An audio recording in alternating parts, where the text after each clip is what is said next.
Sri Lanka's UN ambassador lashes out at the US-sponsored UN resolution.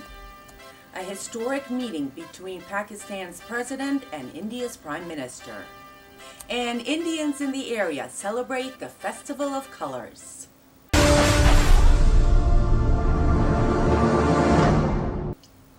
Hello, I'm Esther Vaida. Welcome to SA News, bringing you news, views, and entertainment from the South Asian community in the United States. Our top story, Sri Lanka's permanent representative to the United Nations, Dr. Palitha Kahona, says the United Nations Human Rights Council recent vote on a U.S.-sponsored resolution calling for further investigation into human rights abuses is absurd. The resolution that passed in Geneva on March 22nd urges Sri Lanka to take another look into claims that the nation's army and Tamil Tiger guerrillas committed war crimes during the 26-year war that ended in 2009. Government forces were implicated in numerous alleged extrajudicial killings, torture, and enforced disappearances. The Liberation Tigers of Tamil Eelam, or LTTE as they are sometimes referred to, also allegedly committed countless killings and suicide bombings, used child soldiers, and denied basic rights to civilians living in the area under its control.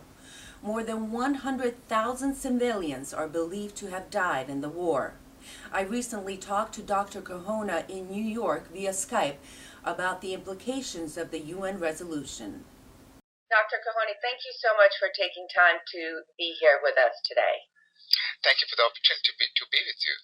What's the official stance of the Sri Lankan government? I think this is an amazing statement because it's not based on fact. The LLRC, the Lessons Learned and Reconciliation Commission, submitted its report to the government late in November last year. The government, after translating it into the three languages as required under the Constitution, tabled it in Parliament about a week before Christmas. And that's what, 10 weeks ago? During that period, to say that Sri Lanka has not taken steps to implement this Commission report is, I think, absurd, because no other country in similar circumstances has been able to give effect to a report in such a short period. But what is important is this: the Sri Lankan government has stated in Parliament that it will implement the LLRC recommendations. And once a state is given an assurance of that nature to come to an international forum and demand why the report has not been implemented or why steps have not been taken to implement the report is, I think, patently absurd. But have there been any steps taken? A range of steps have been taken. Already the government has established military tribunals, courts of inquiry in fact, to inquire into specific allegations of misconduct highlighted in the LLRC and in other international And were reports. these tribunals put together just recently, or have they been going on for a while? The military tribunal was put together about 6 weeks ago, and this was after the LLRC report was submitted. And then the government has taken other measures before the LLRC report was submitted to put in place various measures to address the question of reconstruction and reconciliation.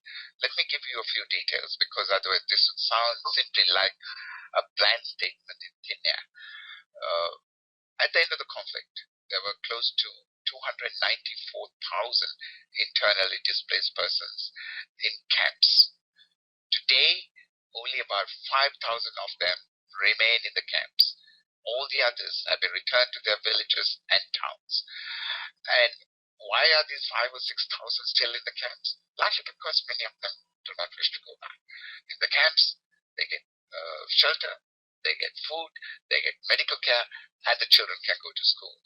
But the government has said that the camps will be absolutely closed this year. So these people will also have to go back as soon as in some areas there is a constraint, which is the question of landmines. As soon as the landmines are cleared, that is one.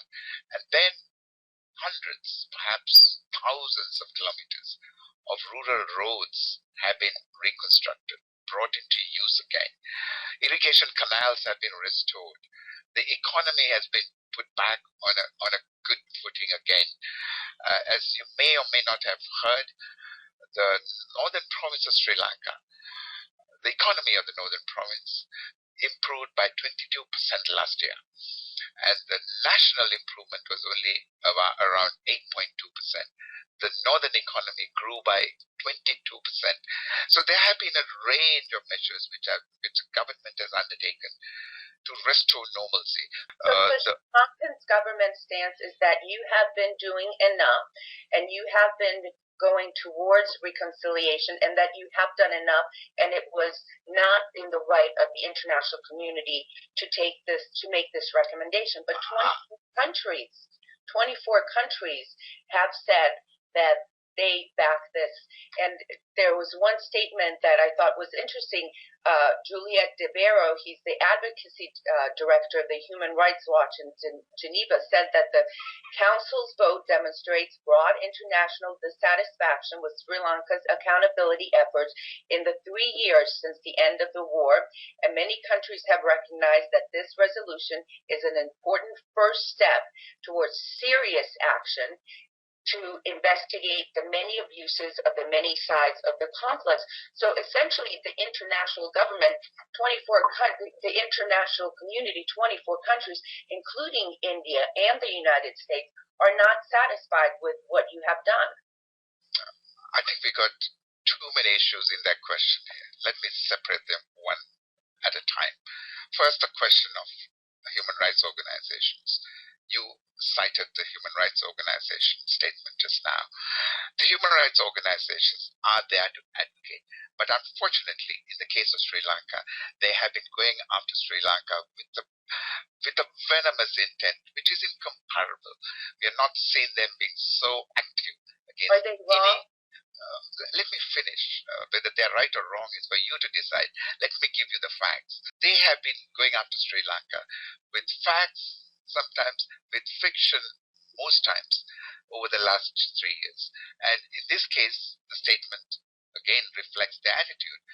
The Human Rights Watch people have, from the beginning, been extremely critical of the fact that we ended a terrorist war in Sri Lanka.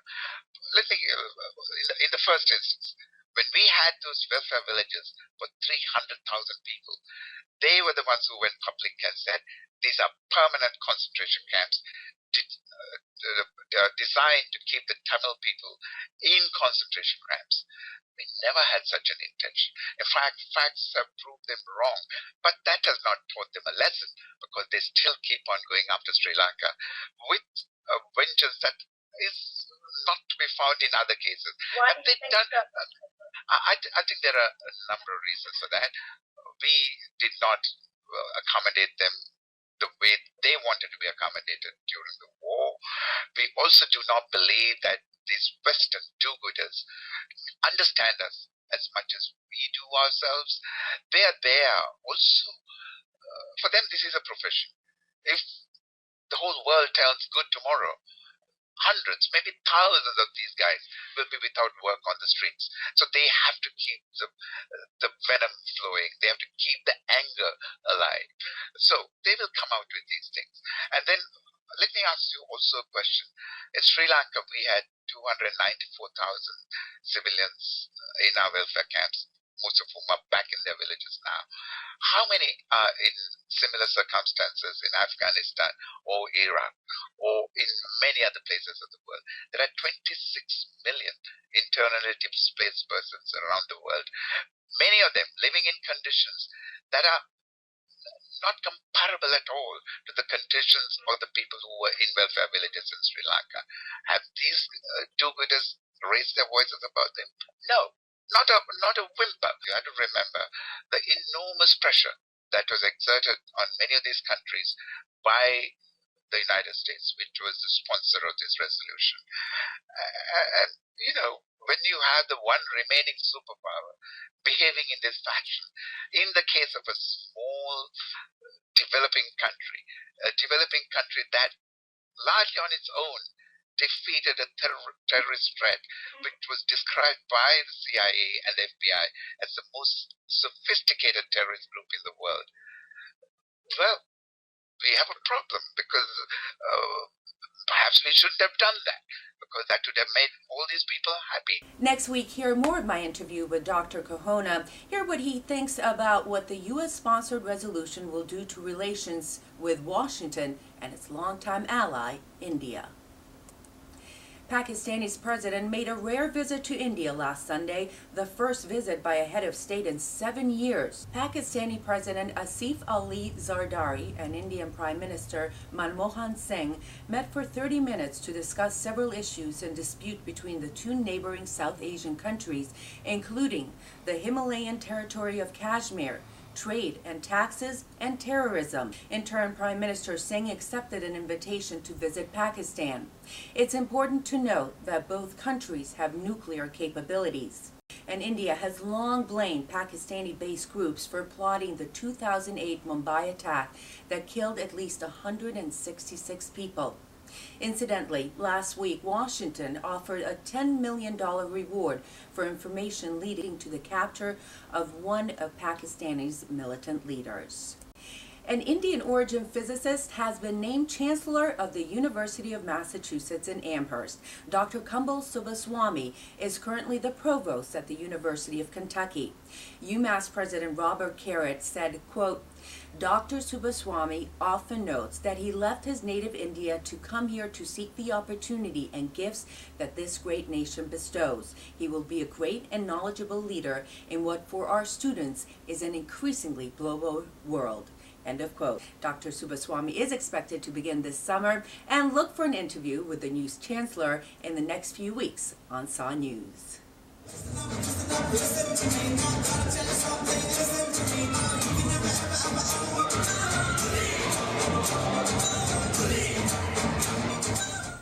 The Indian Association of Merrimack Valley celebrated Holi Festival with food, fun, and live entertainment by area students and adults. Over 200 people attended the event. The association provides families of Indian origin a forum to take part in cultural events and activities. So tell me about the Indian Association of the Merrimack Valley, what you guys are all about.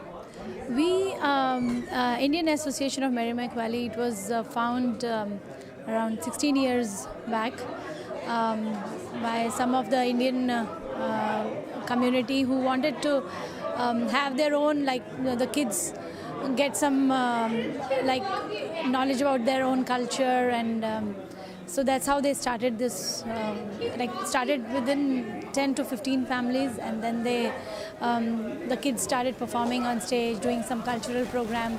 The Indian Festival of Holi offers a colorful start to spring and celebrates the arrival of spring. Part of the celebration includes smearing each other with color and throwing colored powder in an atmosphere of good humor. It would not be an exaggeration if one says that fun is the other name of this festival of color.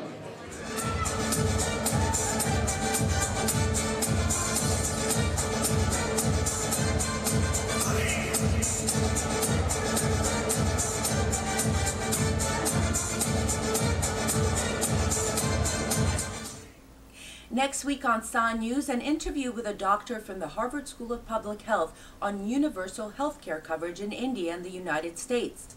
Hear why he thinks health care for all is not only morally the right thing to do, but also fiscally prudent. That's our show for tonight. If you have any ideas for stories or you have any comments, email me at esther@bostonlanka.com. And we leave you now with more performances from Holi Festival. See you next time.